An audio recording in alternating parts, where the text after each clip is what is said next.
biso toza africain makambu oyo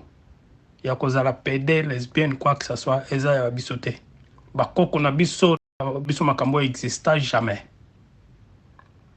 et puis soko tali bien na bane ba ceux qui ba 70 quelque ba 80 ba nini biloko ezalaka te en Afrique bato baya nango eza bato ba bana ko voyager na batango wana ba koya ba poto eza biloko moko diabolique et puis satanique ya ba mindele au comprendre un jour ce que tu kutani na expliquer bien mais eza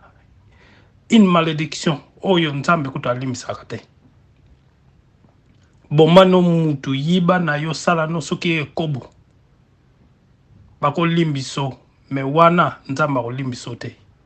eza mauvais eza mabe eza malédiction et puis soki moi